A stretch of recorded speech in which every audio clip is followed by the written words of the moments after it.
ہمارے خدا باپ اور خداوند یسوع مسیح کی سلامتی آپ پر ہو۔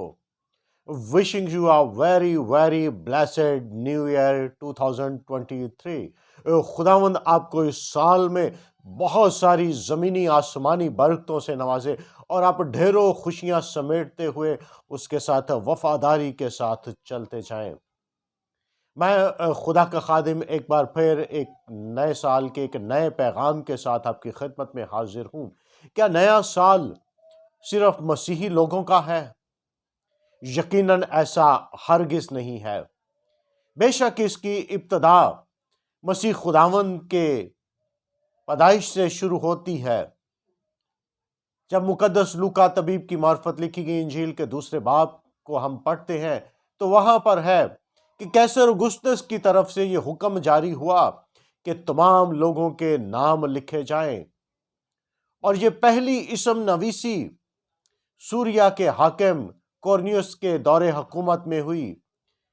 اس کا مقصد یہ تھا کہ خدا کا بیٹا جو انسان بن کر اس دنیا میں آیا ہے اس کا نام تاریخ میں درج کیا جائے، وہ تاریخ میں درج ہو جائے، اور یہ پیغام سب قوموں کے لیے بابرکت ہو۔ اس لیے یہ سال نہ صرف مسیحیوں کے لیے بلکہ دیگر تمام مذاہب کے لوگوں کے لیے ہے۔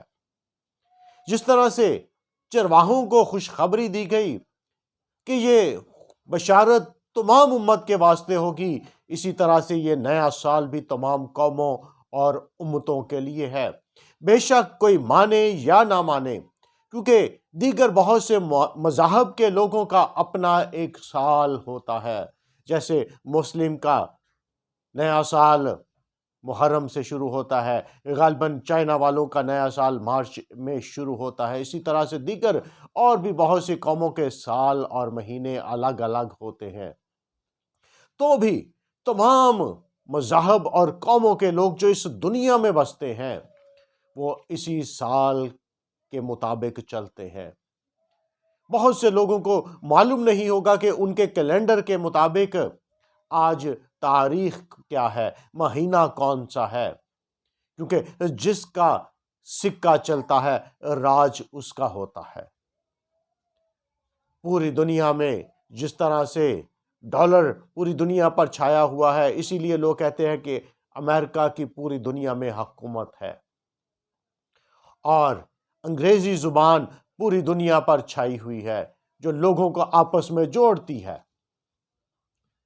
اسی طرح سے یہ جو سال ہے یہ تمام امتوں اور قوموں اور قبیلوں کے لیے ہے، اسی کے مطابق سب کو چلنا ہے، کوئی مانے یا نہ مانے اس سے کوئی فرق نہیں پڑتا، لیکن تمام لوگ اسی کیلنڈر کے مطابق اپنی زندگیوں کو گزارتے ہیں، اسی کے تابع ہے، کیونکہ کلام فرماتا ہے کہ یسوع نام سب ناموں سے اعلیٰ نام ہے، ہر ایک گھٹنا اس کے آگے جھکے گا۔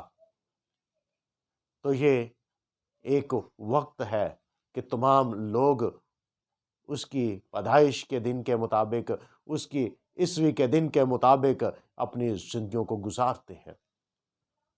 دوسرا ایک بہت بڑا سوال ہے، بہت سے لوگ اس لیے نیا سال نہیں مناتے کہ ہماری زندگی کا ایک سال اور کم ہو گیا ہے۔ ہماری زندگی ہر بڑھنے والا دن جو ہے ہماری زندگی میں کم ہو رہا ہے، یہ نیا سال تو ہماری زندگی کا ایک اور سال کم کر گیا۔ اس میں دو طرح کے لوگ شامل ہیں۔ جو یہ نظریہ رکھتے ہیں تو غالباً وہ اس سوچ میں مبتلا ہیں کہ سال کم ہو گیا ہے تو وہ اداس ہیں، اور بہت سے اس طرح کے جو ہوتے ہیں وہ نیو ایئر نائٹ پر شراب میں اور اس طرح کی پارٹیز میں اپنا ٹائم ضائع کر رہے ہوتے ہیں، اس طرح سے خوش ہونے کی کوشش کر رہے ہوتے ہیں کہ زندگی کا ایک سال کم ہو رہا ہے۔ لیکن ایماندار لوگ یہ جانتے ہیں کہ خداوند نے ہمیں موقع دیا ہے، ہم ایک نئے سال میں داخل ہو رہے ہیں۔ بہت سے لوگ ہیں جو 31 دسمبر کو اس دنیا سے کوچ کر جاتے ہیں، وہ خداوند نے انہیں موقع نہیں دیا، لیکن ہم پر خداوند کا فضل ہوا کہ ہم نئے سال میں داخل ہو رہے ہیں، یہ اس کی خاص برکت ہے۔ اس لیے نیا سال ہمارے لیے افسوس کا نہیں بلکہ شکر گزاری کا اور خداوند کے رحم کا سال ہے کہ اس نے ہمیں موقع دیا ہے۔ ہماری زندگی کم نہیں ہو رہی بلکہ بڑھ رہی ہے۔ اگر ہماری زندگی کم ہو رہی ہو تو ہم ہر روز ہی صبح اٹھ کر شکر گزاری کرنے کی بجائے خدا کے حضور میں ماتم کے لیے جھک جائیں کہ خداوند یہ نیا دن تو میرے لیے غم کا دن ہے، کیونکہ میری زندگی کا ایک سال ایک دن کم ہو رہا ہے۔ اس لیے اس غلط فہمی کو اپنے ذہنوں سے نکالیں۔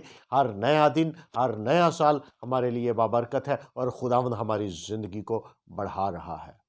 خداوند اس کلام کے وسیلے سے آپ کو برکت بخشے اور آپ اس سچائی کے پیغام کو اور بھی لوگوں تک پہنچانے کا ذریعہ بنے۔ خداوند کی سلامتی آپ پر ہو، یسوع کے نام سے